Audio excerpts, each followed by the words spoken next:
right to say it, a program in its 6th year on television. Tonight, presenting a program entitled The Question of Broadcast Ratings. Our guest for this evening is Mr. Ernest H. Clay, Research and Production Director, American Research Bureau, one of the better-known broadcast rating companies.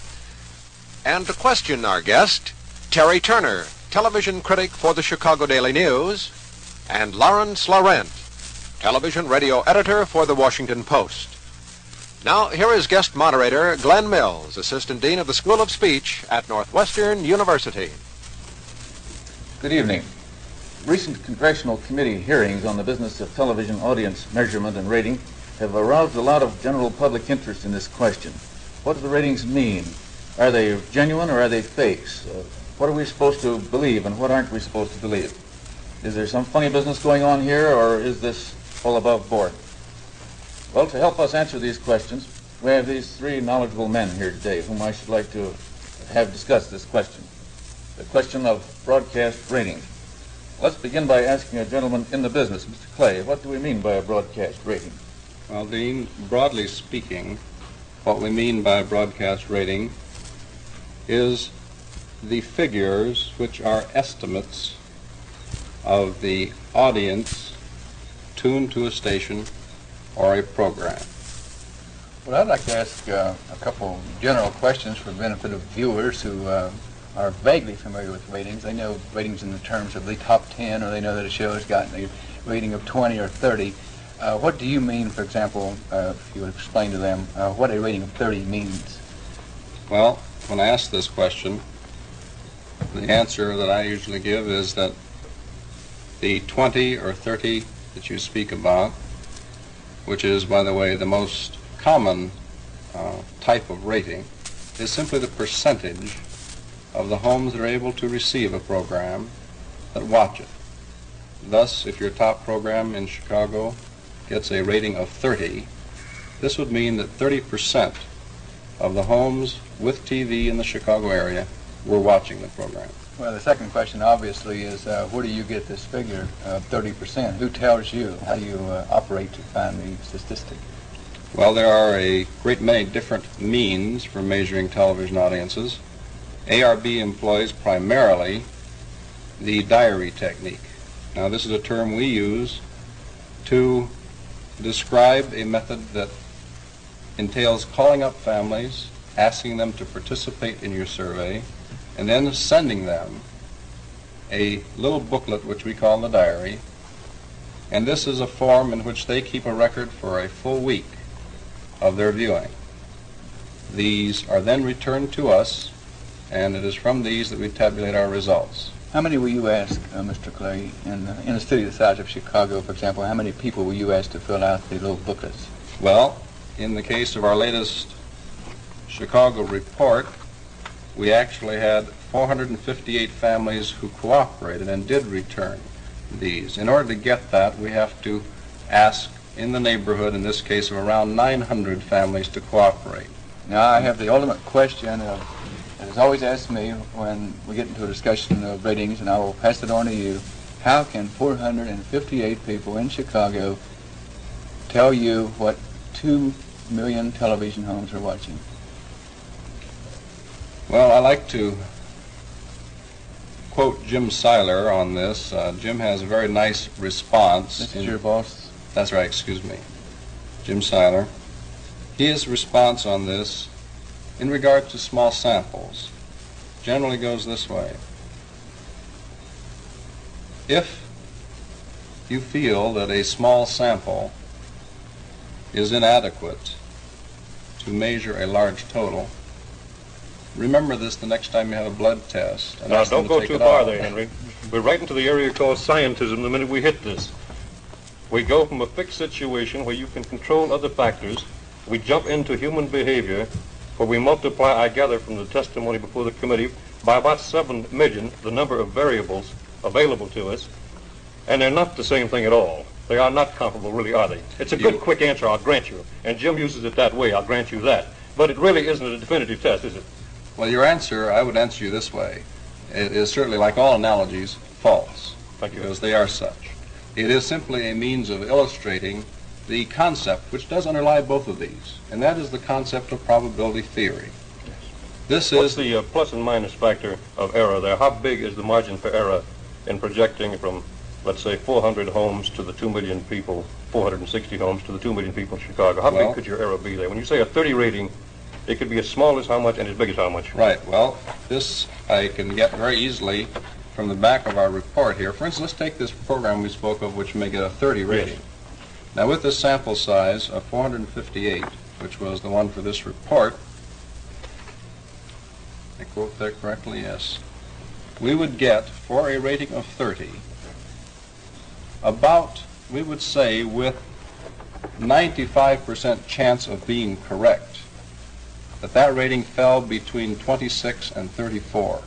Anywhere from 26 to 34. That's correct. But Hank, you do know, through no fault of the American Research Bureau, that in spite of this variation, these things are used with great precision. There was testimony before that committee.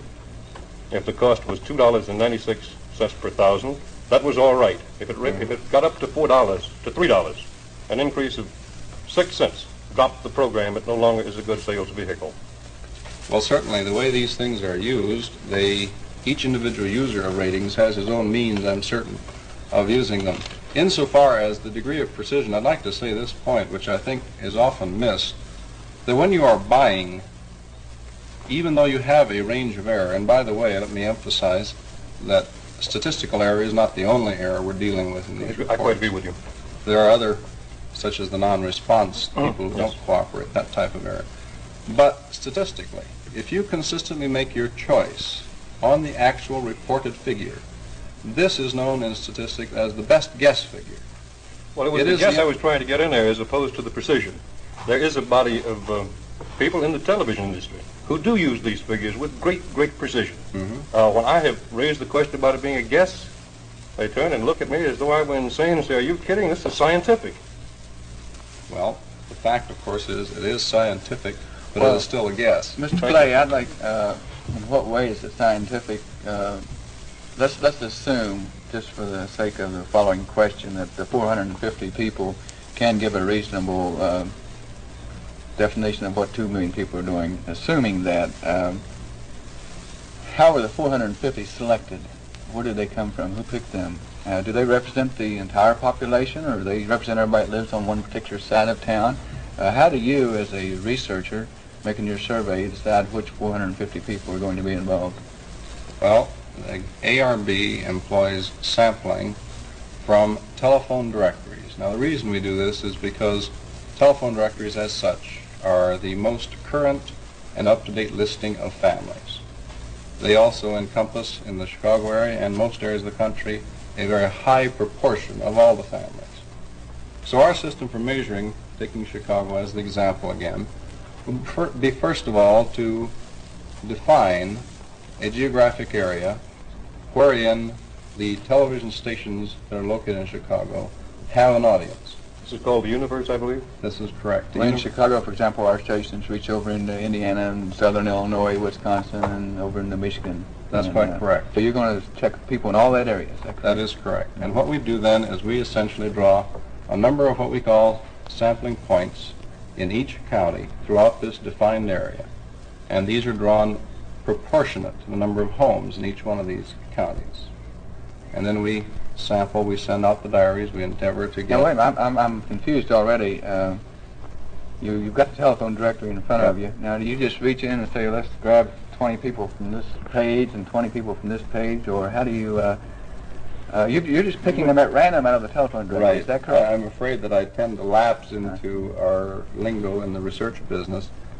What we use is a method of sampling from a given directory. Let's say that in the Chicago Metropolitan Directory, we wanted to get 350 people to cooperate, just in the metropolitan or the central directory zone.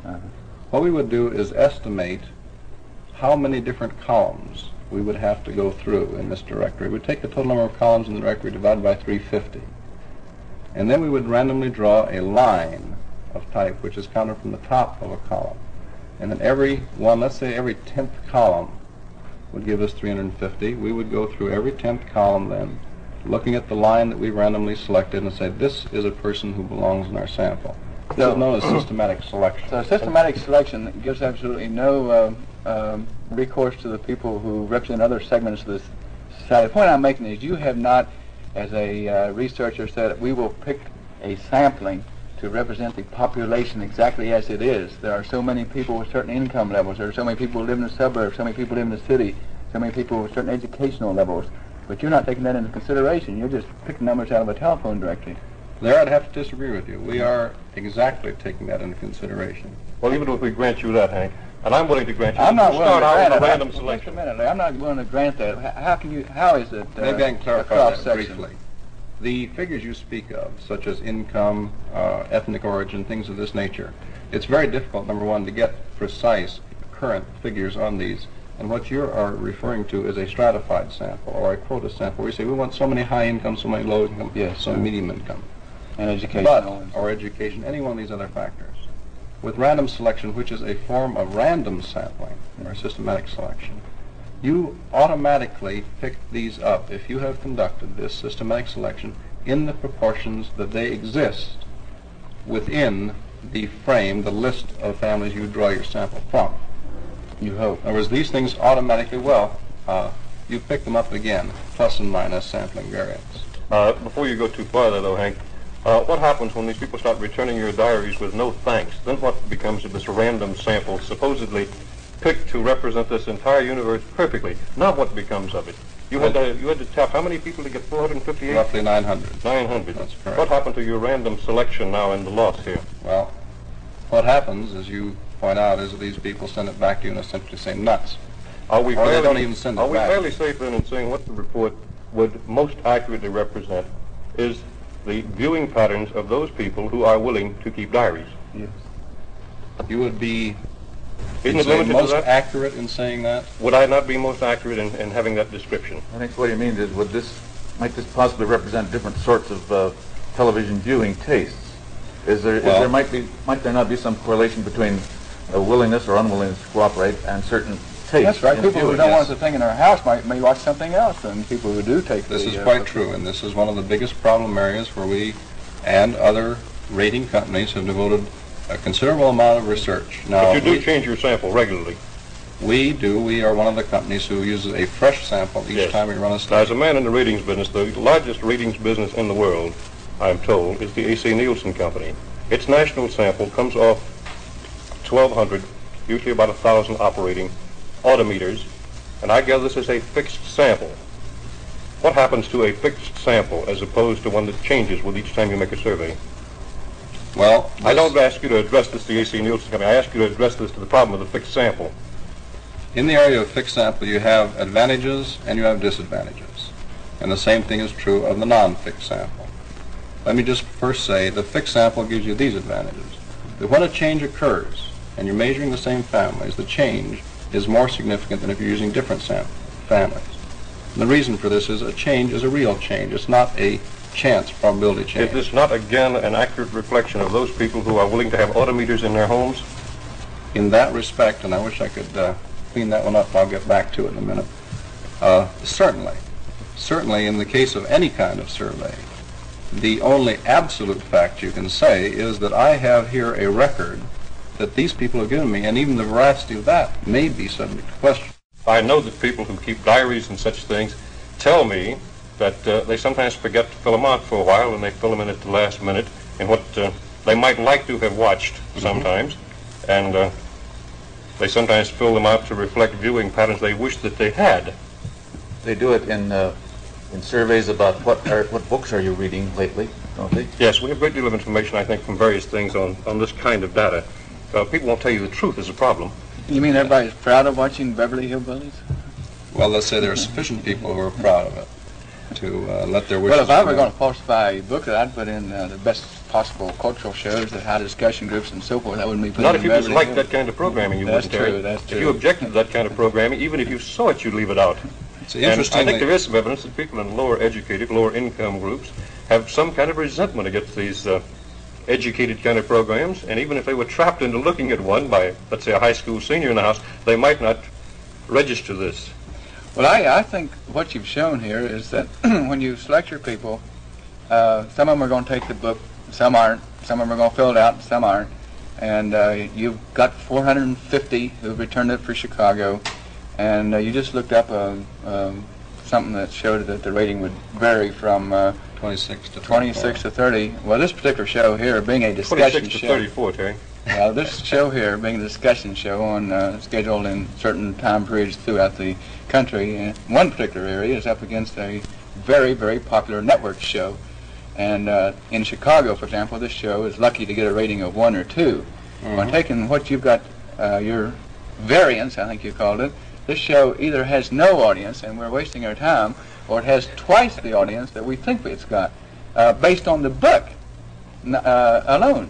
Now you say that error is even greater, can be greater, because some people won't fill out the book. So we've got a minus audience.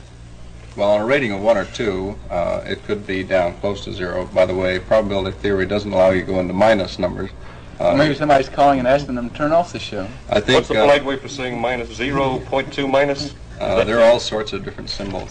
But Let me ask you about people with unlisted telephones, please. This has become quite a status symbol in our society. Telephone company tells me it's a great problem. Are we overlooking these people entirely? Well, yes, currently we are. There are means of getting at these people, and they are rather interesting. Where this becomes a serious problem, we're in New York City, for instance, we're about 13%, according to the latest figures of the families. Would that not tend to be upper income groups? This I don't know. I would think so. I would concur. Since they're not charging a fee for it, I should think that would be an upper income group. The way you can include them in your sample is simply to draw random telephone numbers, not from a telephone directory, but just draw random 5-digit numbers. And this way you just sit down and dial. Now, of course, a lot of your dialings are wasted. That's very interesting. But it is a means of including them, then, in the sampling frame. Well, Hank, you would agree with me that they do exist, and we've had them parading before this Committee on Investigation. People in the ratings business who, from their own testimony, sat in our office and made up these figures. I think of one in Kansas City, for example, where Mrs. Jones, with the assistance of 3 or 4 people, and they put out hundreds of rating reports a year, with no discernible research done in the field. I don't say the American Research Bureau is one of these. In fact, I think you got a very clean bill of health from that committee. But you would agree with me they do exist. Yes. Unfortunately, and I think this is true probably in almost every area of business, there are some who will try to go it, shall we say, by not performing what they claim to perform. But then there are ratings that are completely meaningless fiction. But these do exist. Certainly. I believe these were primarily in their radio ratings. Well, do you rate network shows on a national level? You do, don't you? We do that also. Well, now, how many people do you ask there? You asked 450 here, for example, to find out what's happening in Chicago. How many do you ask to find out what's happening in the nation? Well, our national network report is based on 1,500 homes responding. So that's 1,500 people representing 188 million people. That's correct. Well, it's homes representing roughly 50 million homes. Pardon me. That's 1,500 homes representing 45 million or 50 million about television. 50 million homes altogether. Do they change from month to month? Yes, these change in every survey. ARB's general practice is to change the sample. By the way, let me get back to that. The advantage of changing a sample is that if you have a sample which has a bias in it one time, the next time you come around, your chances are you won't pick up that bias. As a matter of fact, the chances are extremely small that you can get the same bias twice in a row. Hank, are you saying here that a single rating report is almost meaningless by itself? No, I am not saying that. What value is the single rating book to you, since you cannot see trends in it, and since it may represent a biased sample? Well, trends certainly are a valuable piece of information. This is several reports. However, an unbiased estimate, which is the best guess that I referred to earlier, is also of value to you. Now, if this thing is an error, I don't agree with the idea that personally, and I'm going off the CCNY statistician here, that if there's bias in this report, it is not better than nothing, it is worse than nothing, because it robs you of your own individual initiative and thoughts in these matters. Would you disagree with that? I wish you'd restate that. I don't You probably disagree with it if you understood it.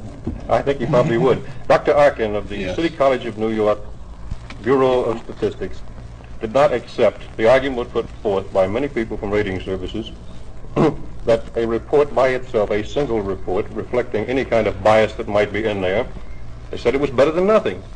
He said it was not better than nothing. It frequently was worse than nothing because it robbed you of the validity of your own thinking, your own initiative, your own estimates, and information that would come to you from other sources mail, personal responses, and so on. Mr. Arkin, although he's an eminent statistician, has engaged in a non sequitur here. A non It doesn't sequitur? follow that because you're using a biased estimate, if it is biased, that necessarily you throw everything else to the winds. I think this is Terry what would it agree seems- with me that our own impressionistic information in this area is once the book is there, this is the definitive word. They do use it, as you well know, in the advertising agencies and at the network programming level and sponsor levels. In many cases, not in all cases, in many cases, they buy a program or they sell a program or they set up a schedule based only on what the figure says on the little book here. And his point is that if this thing is wrong, and a guy has decided he's going to put a program on and thinks it might go, but the book says it, then the system... I was giving you an opportunity, I thought, to say what Mr. Seiler had said during the hearings, that nobody should make decisions based on a single rating report. That's correct. We do recommend that people certainly should take into consideration a trend. They do, though, don't they? And many of them do. And again, because, and I don't mean to say that some people don't misuse these things. I'm certain there are a great many that do misuse ratings. But to indict the whole broadcast industry or the advertising industry because some misuse some facet such as ratings, I think is the problem that I think your random bothers projection me. is too great there. I don't think anybody has indicted the entire broadcast industry. I think it was mentioned as a factor in the ratings business. The reason why people are concerned about it is because it sets up what they're going to see on television. And I have written maybe, I can't remember how many columns I've written about ratings. And it's a subject that's impossible to explain to readers and viewers because they are always confused by it. The only thing they know is that the industry is using ratings to establish programming that they, in all cases, don't agree with. And as you said, it's often misused. And I find it appalling that an industry could base its decisions on something that can range 26 to 34 if everything was all right to begin with, which it wasn't.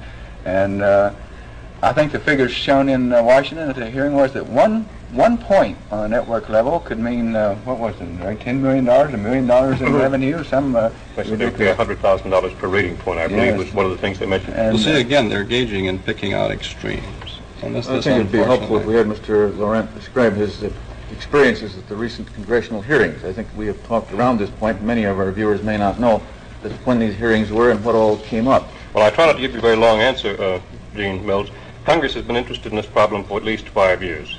They commissioned a study by the American Statistical Association, which said in essence that statisticians endorsed methods used by statisticians, and that the rating services were more sinned against than sinning. Now, I have never, I hope, intimated that anybody was doing any fakery here in the ratings business, except for some companies we could describe, very small organizations. I think they do the best job they can based on the economics available. This has been demonstrated, I think, fairly well during those hearings. They went on for 6 weeks. It was, to say the least, a rather good education in statistical theory, random selection, projection, and the effect these have on the broadcasting business. It is incredible to me, as it is to Terry, that a billion-dollar industry would find itself tied so closely to something as ephemeral as this. And for this reason, I should mention that the American Research Bureau, as a result of these hearings, at least partly, is doubling its sample sizes throughout the country. I saw a magazine item the other day that said this was just a grandstand play. Someone made this charge. What the committee hearings were? No, this doubling of the sample by ARB, American Research Bureau. Someone by the name of Kearney, I think it was, in some magazine, said, oh, that's just a grandstand play. Well, I think certainly there are those who are opposed to the fact that when you do increase the quality, it's going to increase costs, and costs may come first in some instances. Your particular rating service don't you concentrate most of your effort in finding out what's happening in local markets? You're not as involved in network programming as the A.C. Nielsen Company. No, 90% of the network expenditures are for A.C. Nielsen Company reports, I believe, was the testimony, was it not? That was roughly. I don't think we'll go into why you got out of the national business, will we? I don't think there's any particular reason why we got out. We've been trying to get in for some time. This was not as a result of a lawsuit filed against the ARBitron system, which they have on the board over there?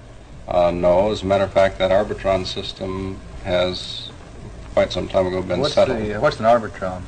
ARBitron is another measurement system which actually is based on electronic devices, which are actually wired into the home and run over leased lines into a central computer.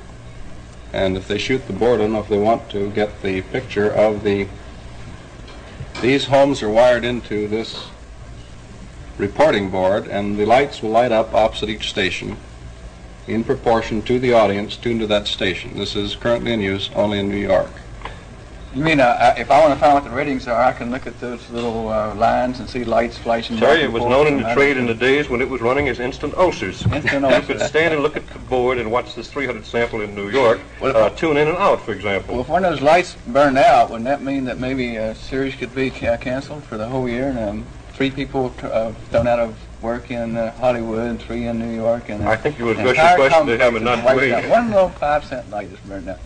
Well, I mean, that obviously is not the case, but ARBitron is, as you've explained, instantaneous measurements. Yes, The instantaneous signal comes electronic. right from the set-in and shows up on that board. as That's a correct. light. Now, A printed reports producer also watched it very carefully. He could say, get that cowboy back out, sets in use, went up 20% while he was on here. Honestly, I mean, to be a little bit more seriously, what is the purpose of the board itself? Nobody can sit there and study it. You release printed reports about what is happening, but why the board? Why the actual board? Well, it's like Confucius said, a picture's worth 1,000 words, and this is simply for people to come in and observe, because the printed report does come out of the computer, actually. Mm-hmm. And you do not do radio measuring at all in your company, do you? We are not engaged in radio measurement. Would you tell me why you don't engage in that? Well, I'm sorry, gentlemen, but our time is up, saved by the bell. Our thanks to our guests for this evening, Mr. Ernest H. Clay, Research and Production Director, American Research Bureau, Terry Turner, television critic for the Chicago Daily News, and Laurent, television radio editor for the Washington Post. We hope you will join us next week when our guest will be the Honorable John F. Henning, Undersecretary of Labor. Thank you and good night.